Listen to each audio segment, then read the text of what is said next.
नगर निगम भिलाई के चुनाव वार्ड 3 से कांग्रेस के उम्मीदवार अरुण कुमार सिंह सिसोदिया के लिए प्रचार करने राजनांदगांव की महापौर व कांग्रेस की तेज तर्रार महिला नेत्री हेमा देशमुख मॉडल टाउन पहुंची, जहां उन्होंने कांग्रेस प्रत्याशी के साथ पूरे वार्ड में घूमकर प्रचार करते हुए प्रदेश की कांग्रेस सरकार की जनहितकारी नीतियों व सरकार द्वारा प्रदेश की जनता के हित में किए जा रहे कार्यों की जानकारी मॉडल टाउन के मतदाताओं को दी।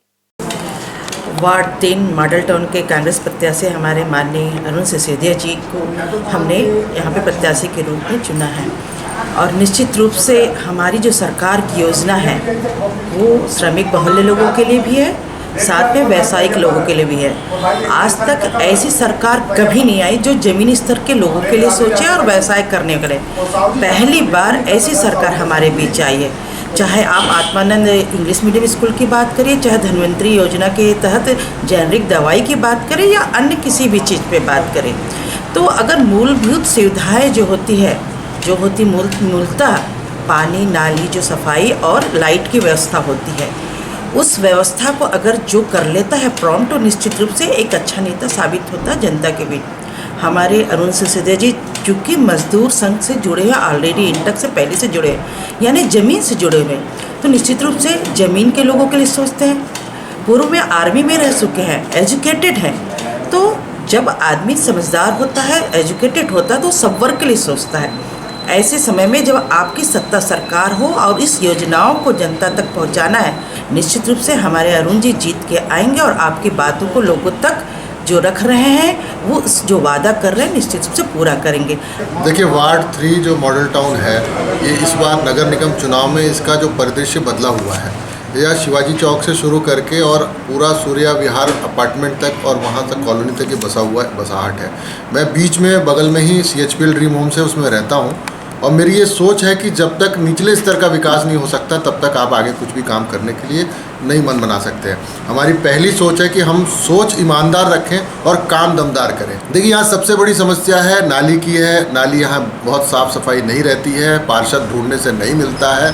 तो हमने पहले दिन से, जिस दिन नामांकन दाखिल किया उसके अगले दिन से यहाँ पे 50 लोगों का अमला लगा के पूरी साफ़ सफाई शुरुआत कर दी। पानी की समस्या थी, नल कनेक्शन की समस्या थी, वो हमने ऑर्डर करके वहाँ से बात करके सब कुछ कराना शुरू कर दिया। स्कूल में मुरम डलवाने की बात थी, हमने वहाँ पे 6-8 ट्रक का मुरम डलाने के लिए बोल दिया, संडे को कल डल जाएगा। हमारी ये सोच है कि जो काम कहा जाए उसे तुरंत निदान करें। आज कल परसों वाला कहानी हमारे मन में नहीं रहता। दूसरा यह है कि हम किसी भी यहाँ के रहवासी को नगर निगम या पुलिस प्रशासन या प्रशासन शासन के चक्कर काटने के लिए हम लोग कहीं भेजने वाले नहीं। हमारे यहाँ स्थायी कार्यालय है, यहाँ लोग सीधे आएंगे, यहाँ आवेदन देंगे, अपने घर जाके सो जाए, हमारे कोई दिक्कत नहीं। उनका काम करा के इस कार्यालय से फ़ोन चलेगा कि आपका काम हो चुका है। हम उस रूप से यहाँ पे लोगों के लिए नगर निगम के पार्षद या अन्य कोई भी जवाबदारी के रूप में हम काम करने के लिए पूरी तरह से बैठे हुए हैं। आगे भी हमारी योजना है कि यहाँ पे एक सबसे बड़ी समस्या है मोर ज़मीन मोर मकान का जो एक इशू है। यहाँ के लोगों को पट्टा नहीं मिल पाया, रजिस्ट्री नहीं हो पाई। हम लोगों ने बड़े आंदोलन किए, उस दौरान पदयात्रा की, घेराव किया और उसका स्थायी समाधान ढूंढते हुए आज ये इनके छत बचे हुए हैं।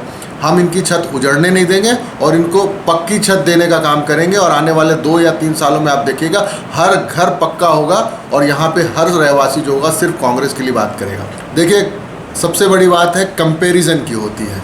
अगर आप सबसे पहला ये चुनाव होता है, चुनने का काम होता है और 5 साल में एक बार चुनना है तो अच्छा ही चीज़ चुनना पड़ता है। चाहे आप चावल अपना घर में बीनते हैं तो उसमें भी चुनते हैं कि हमारा अच्छा चावल कौन सा है, ख़राब चावल कौन सा है। तो ये 4 प्रत्याशी यहाँ पे आपको दिख रहे होंगे। एक भारतीय जनता पार्टी के हैं जिनको 10 साल लोगों ने आजमा लिया है, उनके लोग चेहरे भी भूल गए हैं, इतने अच्छा काम कर रहे हैं कि वो कहाँ जाते हैं नहीं मालूम। दूसरे लोग हैं, किसी का क्रिमिनल रिकॉर्ड है, कोई जुआ सट्टा खिलाता है, कोई अन्य काम करता है। तो आप पब्लिक को सोचना है कि आपको अच्छा प्रत्याशी चाहिए, योग्य चाहिए, सक्षम चाहिए, दमदार चाहिए, निष्ठावान चाहिए, आपके लिए समर्पित चाहिए, या फिर इस तरह के बैकग्राउंड वाले लोगों को आप चयनित करेंगे।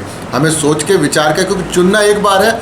इसके अलावा मेरे अभी जो पार्षद निधि जो होती है 8,000 रुपया, मैंने उसमें तय किया है कि 4 गरीब बच्चियों को मैं उसमें से 1-1 हज़ार रुपये प्रति माह दूंगा और 4 गरीब बच्चों को जो पढ़ेंगे, जो लिखेंगे और हमारे भारत का, हमारे भिलाई का, हमारे मॉडल टाउन का नाम रोशन करेंगे।